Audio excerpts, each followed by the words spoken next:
Hello student, बेटा आज हम हमारा टॉपिक कर रहे हैं डेवलपमेंट ऑफ एसएसआई।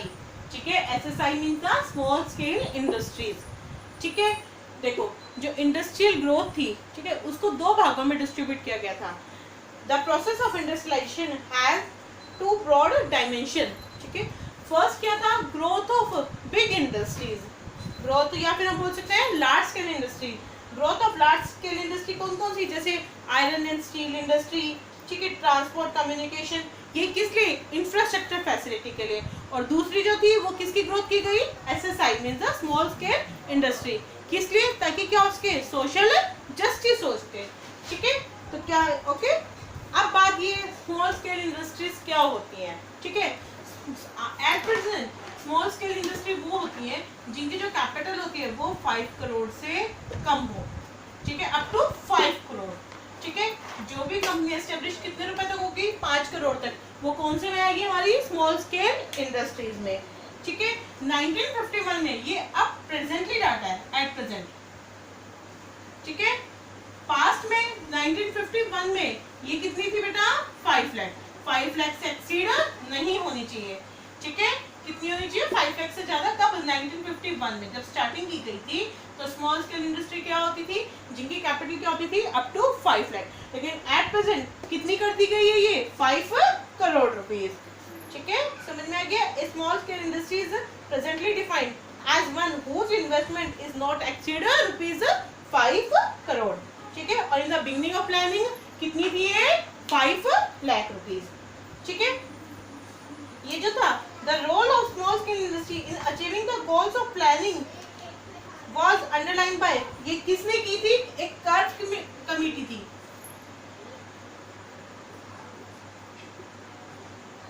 ठीक है, कौन सी कमेटी, कर्व कमेटी थी बेटा। ठीक है, उसने इसको क्या किया था, एस्टेब्लिश किया था। ठीक है, किसको, स्मॉल स्केल इंडस्ट्रीज के बारे में। ठीक है, कब, in 1955। It underline the significance of small scale industry in terms of their 3 principal feature as under. ठीक है, इन्होंने जो ये कर्व कमेटी थी, इन्होंने एसएसआई की जो इम्पोर्टेंस थी, इसका महत्व था, ठीक है, उसको 3 किसमें सिद्धांतों में बांटा था, 3 प्रिंसिपल। कौन कौन से भाई, क्यों इन्होंने इसको इतना इम्पोर्टेंस दिया था, या फिर इम्पोर्टेंस बोल सकते हैं। फर्स्ट इम्पोर्टेंस इसलिए दिया था कि जो एसएसआई होती है, स्मॉल स्केल इंडस्ट्री, वो क्या होती है, इज लेबर इंटेंसिव। ठीक है, लेबर इंटेंसिव होती है, इसलिए क्या हो गई, अगर लेबर इंटेंसिव है तो ये क्या हो गई, एम्प्लॉयमेंट फ्रेंडली। देखो, जो हमारी स्मॉल स्केल इंडस्ट्रीज होती हैं उसमें पैसे ज्यादा नहीं चाहिए, नहीं चाहिए ना, पैसे ज्यादा नहीं चाहिए। इट मीन्स द कैपिटल भी नहीं चाहिए, मतलब मशीनों वगैरह से काम करने की नीड नहीं होती। स्मॉल स्केल इंडस्ट्री में ज्यादातर वर्क किसके थ्रू किया जाता है, लेबर्स के थ्रू। ठीक है, अब एक बात बताइए, लोगों को जब रोजगार मिल, क्या होगा, लेबरों को जब काम पे लगाया जाएगा, लोगों को काम पे लगाया जाएगा, तो इट मीन्स क्या होगा, लोगों को क्या मिला, रोजगार मिला, तो एम्प्लॉयमेंट फ्रेंडली हुई नहीं हुई। ठीक है, जो हमारी स्मॉल स्केल इंडस्ट्री होती है उसमें किसकी नीड होती है, लेबर की, इसलिए कौन सी है बेटा, लेबर इंटेंसिव। ठीक है, small scale industry is generally considered to be labour intensive, और जबकि लार्ज स्केल जो इंडस्ट्री होती है, ठीक है, स्मॉल स्केल, आपसे पूछा जा सकता है कौन सी इंटेंसिव होती है, इट मीन्स कौन सी टेक्निक यूज होती है, तो हम क्या बोलेंगे, स्मॉल स्केल इंडस्ट्री में लेबर टेक्निक, और लार्ज स्केल इंडस्ट्री में कैपिटल इंटेंसिव। ठीक है, लार्ज स्केल इंडस्ट्री होती है उसमें पूंजी की बहुत ज्यादा जरूरत होती है, और जबकि स्मॉल स्केल इंडस्ट्री में प्रोडक्शन के लिए ज्यादा पैसे नहीं चाहिए होती है। ठीक है, और कौन सी होती है, लेबर से ही काम चल सकता है। ठीक है, next is the SSI shows locational flexibility. ठीक है, एंड इसलिए क्या होगी, देयरफॉर इक्वलिटी। ठीक है, देखो जो हमारी स्मॉल स्केल इंडस्ट्री होती है, अब छोटे पैमाने पर ही होती है, तो क्या कर सकते हैं, हम इसको इधर से उधर शिफ्ट कर सकते हैं। ठीक है, समझ में आया। इट मीन अगर कोई एरिया क्या है, बैकवर्ड एरिया है, तो हम वहां पे क्या कर सकते हैं, स्मॉल स्केल इंडस्ट्री को एस्टेब्लिश कर सकते हैं। आप देखिए एक और क्या है, एरिया हमारा ऑलरेडी पिछड़ा हुआ है, अगर इंडस्ट्री एस्टेब्लिश हो जाएगी तो वो एरिया भी क्या हो जाएगा, डेवलप, और क्या हो जाएगा, जो एरिया ऑलरेडी डेवलप है उनके बराबर हो जाएगा। ठीक है, तो क्या हुआ, जो हमारी स्मॉल स्केल इंडस्ट्री है उन्होंने किसको बढ़ावा दिया, समानता को। ठीक है, समझ में आ गया। और जबकि जो लार्ज स्केल इंडस्ट्री होती है उनको हम शिफ्ट नहीं कर सकते हैं। ओके, वो ज्यादातर पहले ही वो प्लांट्स जो है वहां पे एस्टेब्लिश किए जाते हैं जहां उनका रॉ मटेरियल क्या मिल सके, इजीली मिल सके। अगर वो दूर डेवलप किए रहेंगे तो उससे क्या होगी, रॉ मटेरियल चाहिएगा प्रोडक्शन के लिए, और रॉ मटेरियल को अगर हम ट्रांसपोर्ट के थ्रू इधर उधर पहुंचाएंगे तो उससे क्या हो जाएगी, जो कॉस्ट ऑफ प्रोडक्शन है वो क्या हो जाएगी, इंक्रीज हो जाएगी। ठीक है, तो स्मॉल स्केल इंडस्ट्री क्या होती है, लोकेशनल फ्लेक्सिबिलिटी, हम इजीली इनको इधर उधर एस्टेब्लिश कर सकते हैं, लार्ज स्केल को एस्टेब्लिश नहीं कर सकते। ठीक है, इनको शिफ्ट करने से भी कॉस्ट ऑफ प्रोडक्शन ज्यादा नहीं आती in comparative to large scale industries. ठीक है, next one is the small scale industry needs small investment. ठीक है, क्या होती है बेटा, जो हमारी स्मॉल स्केल इंडस्ट्री है उसमें उसको एस्टेब्लिश करने के लिए पैसे ज्यादा नहीं चाहिए होते। ठीक है, हमने अभी देखा है कि स्मॉल स्केल इंडस्ट्री कौन सी होगी, एट प्रेजेंटली जिनकी क्या होगी, जिनकी कैपिटल इन्वेस्टमेंट जो है कहाँ तक हो, अप टू 5 करोड़ रुपीज, और स्टार्टिंग में कितनी थी, 5 लाख। ठीक है, और जबकि जो लार्ज स्केल इंडस्ट्री होती है उसमें क्या चाहिए होते हैं, पैसे, इन्वेस्टमेंट क्या होते हैं, बहुत ज्यादा चाहिए होती है। ठीक है, हम उनको छोटे, अगर हमारे पास थोड़ी बहुत सेविंग है तो हम उससे लार्ज स्केल इंडस्ट्री को एस्टेब्लिश नहीं कर सकते हैं। ठीक है, और जबकि हम क्या कर सकते हैं, अगर हमारे पास इन्वेस्टमेंट है, हमारे पास सेविंग्स है, तो हम उन सेविंग से स्मॉल स्केल इंडस्ट्री को एस्टेब्लिश कर सकते हैं। ठीक है, इसलिए इनका डेवलपमेंट किया गया। अंडरस्टूड, और ये इसकी इम्पोर्टेंस भी है। नेक्स्ट वन इज द कि जो हमारी इंडस्ट्रियल ग्रोथ थी, ठीक है, जो इंडस्ट्रियल ग्रोथ की स्ट्रेटेजी थी उसकी क्या फीचर्स थे, उसके क्या गुड इम्पैक्ट पड़े और क्या बैड इम्पैक्ट पड़े। ठीक है, लास्ट टॉपिक है हमारा फीचर्स ऑफ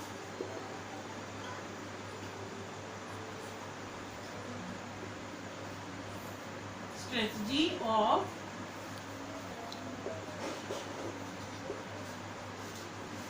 इंडस्ट्रियलाइजेशन। ठीक है, या फिर हम बोल सकते हैं इंडस्ट्रियल ग्रोथ।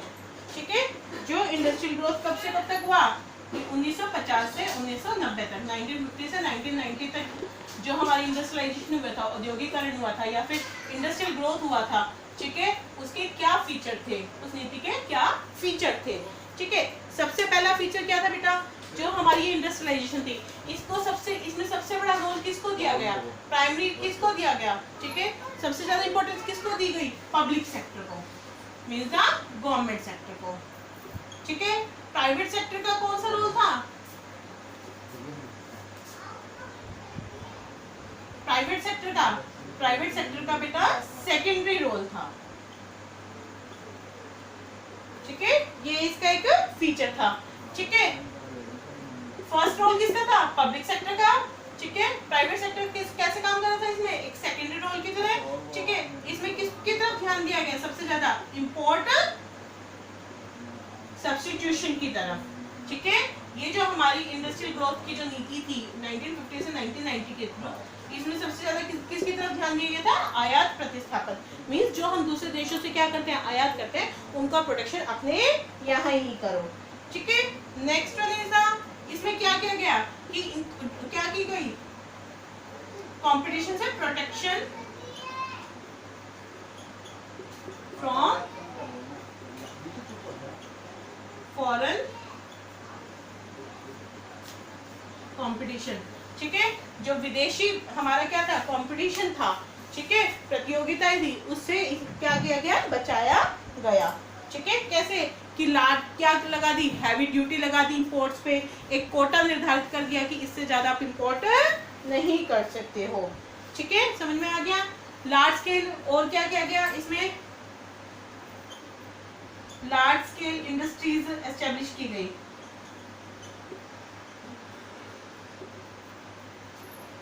जैसे आयरन स्टील प्लांट भिलाई का, राउरकेला का, ठीक है, और दूसरा किस लिए, इंफ्रास्ट्रक्चरल प्रोसेस के लिए, इंफ्रास्ट्रक्चरल ग्रोथ के लिए, संरचनात्मक विकास के लिए। और दूसरा समानता को बढ़ाने के लिए किसका डेवलपमेंट किया गया, स्मॉल स्केल इंडस्ट्रीज का, SSI, स्मॉल स्केल इंडस्ट्रीज। ठीक है, समझ में आया कि क्या थे इसके फीचर। पब्लिक सेक्टर का कौन सा रोल था, प्राइमरी रोल। ठीक है, प्राइवेट सेक्टर का सेकेंडरी रोल, इंपोर्ट सब्स्टिट्यूशन की तरफ ध्यान दिया गया। ठीक है, फॉरेन कंपटीशन से प्रोटेक्ट किया गया। लार्ज स्केल इंडस्ट्रीज की एस्टेब्लिशमेंट की गई, ग्रोथ की गई, किस लिए, इंफ्रास्ट्रक्चरल ग्रोथ के लिए। ठीक है, और इक्वलिटी के लिए स्मॉल स्केल इंडस्ट्रीज की एस्टेब्लिशमेंट की गई। ठीक है, समझ में आ गया बेटा, ये थे इसके feature. Now the next one is the कि इसके गुड इम्पैक्ट क्या पड़े। ठीक है, ये जो नीति हमने बनाई थी, जैसे हम बोलते हैं ना एक सिक्के के दो पहलू होते हैं, पॉजिटिव और नेगेटिव, तो वही कि ये जो पॉलिसी थी, ठीक है, ये जो नीतियां बनाई गई, स्ट्रेटेजी बनाई गई, इसके क्या तो गुड इम्पैक्ट पड़े और क्या इसके बैड इम्पैक्ट पड़े हैं।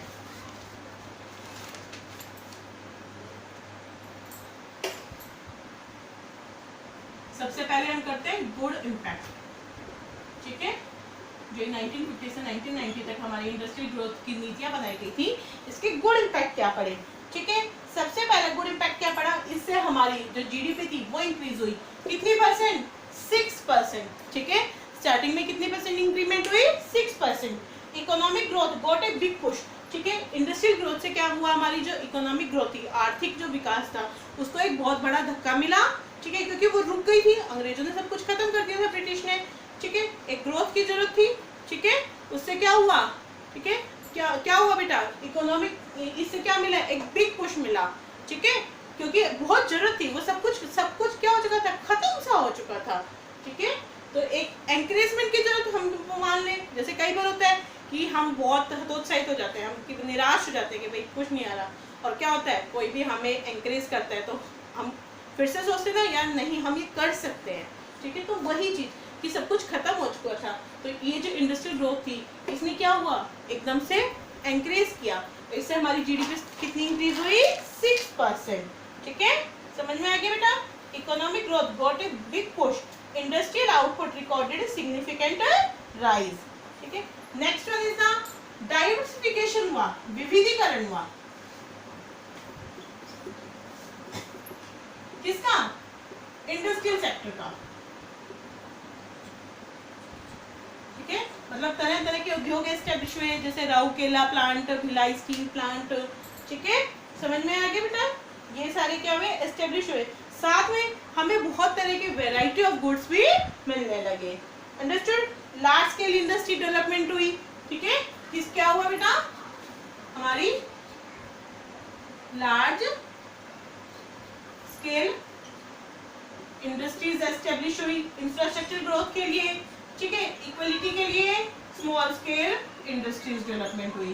तो ये सारे क्या थे, इनके गुड इम्पैक्ट। ठीक है, समझ में आ गया कि पहला गुड इम्पैक्ट क्या पड़ा, हमारी जीडीपी राइज हुई 6%। ठीक है, इंडस्ट्रियल सेक्टर का डाइवर्सिफिकेशन हुआ। ठीक है, लार्ज स्केल इंडस्ट्रीज के एस्टेब्लिशमेंट हुआ, किसके लिए, इंफ्रास्ट्रक्चर ग्रोथ के लिए, और इक्वलिटी के लिए स्मॉल स्केल इंडस्ट्रीज का। ठीक है, समझ में आ गया। नेक्स्ट वन इज इसके बैड इम्पैक्ट क्या, देखो next one is bad impact. मैंने आपको बताया था कि इंडस्ट्रियल ग्रोथ की जो नीति थी, उसमें जो हमारा पब्लिक सेक्टर था उसको प्राइमरी रोल दिया गया। ठीक है, आज आप खुद देख रहे हो, क्या गवर्नमेंट एम्प्लॉयज इतना अच्छे तरीके से वर्क करते हैं, नहीं, तो वो पहले भी नहीं करते थे। ठीक है, तो इससे क्या हुआ, ये जो करप्शन था वहीं से ही स्टार्ट हुआ था। जब उनको प्राइमरी रोल दिया गया तो क्या बढ़ा, करप्शन बढ़ा। ठीक है, corruption, leakage, public sector monopolies gradually turn out to be dead social weight. ठीक है, क्या हो गए, वो बिल्कुल खत्म से बराबर, मतलब वो कुछ भी काम नहीं करते थे। ठीक है, इससे करप्शन इंक्रीज हुआ। दूसरा, अब आप किसी चीज को प्रोटेक्ट करोगे, देखो जब तक आप क्लास में मानो, अगर ये बोला जाए ठीक है जिसको जो आता है करो, नहीं मत करो, सब आगे बढ़ते जाओगे, कोई इफेक्ट नहीं पड़ेगा, सबको बराबर जॉब मिल जाएगी, सब होगा, तो क्या कोई स्टडी करेगा, नहीं। जबकि जब हम आपको एनकरेज करते हैं, जो अच्छे से स्टडी करेगा, ठीक है, उसको क्या मिलेगी, फ्यूचर में क्या मिलेगा, वो ज़्यादा सक्सेस होगा। तो हम क्या करते हैं, कंपटीशन होता है ना, तो वही चीज़ हमने क्या किया, हमारी जो डोमेस्टिक इंडस्ट्रीज थी उनको प्रोटेक्ट किया, अब मतलब उनको बचाया, किससे, दूसरे देशों के गुड्स से। तो इससे क्या होने लगा कि हमारे यहाँ गुड्स क्वालिटी अच्छी बनेगी नहीं, ठीक है। तो ये भी इसका बैड इम्पैक्ट पड़ा कि जब कंपटीशन से बचाया जाता है तो क्वालिटी पे ज़्यादा ध्यान नहीं दिया जाता, ठीक है। नेक्स्ट वन इज ना, ठीक है, हमने सबसे ज़्यादा किसकी तरफ ध्यान दिया, इंपोर्ट सब्स्टिट्यूशन। सिर्फ इंपोर्ट सब्स्टिट्यूशन से इफेक्ट नहीं होता, ठीक है। अगर हमें जीडीपी राइज करनी है, ग्रोथ करनी है, तो इंपोर्ट सब्स्टिट्यूशन के साथ साथ हमें एक्सपोर्ट की तरफ भी ध्यान देना होगा, क्योंकि जो हमारी फॉरेन सेविंग्स होंगी, फॉरेन एक्सचेंज होंगे, वो राइज किसकी हेल्प से होंगे, किसकी हेल्प से होंगे बेटा, एक्सपोर्ट की हेल्प से, ठीक है। समझ में आ गया कि जो हमारा विदेशी विनिमय वगैरह होते हैं, फॉरेन करेंसी होती है, वो किसकी हेल्प से राइज होती है, एक्सपोर्ट की हेल्प से। तो इंपोर्ट सब्स्टिट्यूशन की वजह से क्या होने लगा, जो हमारी फॉरेन से एक्सचेंज थी वो क्या होने लगी, डाउन होने लगी, ठीक है। तो ये इसके बैड इम्पैक्ट पड़े। सबसे पहला बैड इम्पैक्ट क्या पड़ा, जो पब्लिक सेक्टर था वो डेड हो गया, ठीक है, करप्शन बढ़ा, ठीक है। इसने किसको बढ़ाया, करप्शन को, ओके। प्रोडक्शन से क्या होने लगे, क्वालिटी क्या होने लगी, खत्म होने लगी, गुड्स की क्वालिटी लो होने लगी, लो क्वालिटी, ठीक है। Next one is import substitution से क्या इफेक्ट पड़ा, जो फॉरेन सेविंग थी वो डाउन होने लगी, अंडरस्टूड। तो इसी के साथ ये जो हमारा चैप्टर है ये कंप्लीट होता है बेटा, ठीक है। तो यहाँ तक आपको सबको कंप्लीट करना है, ओके, थैंक यू।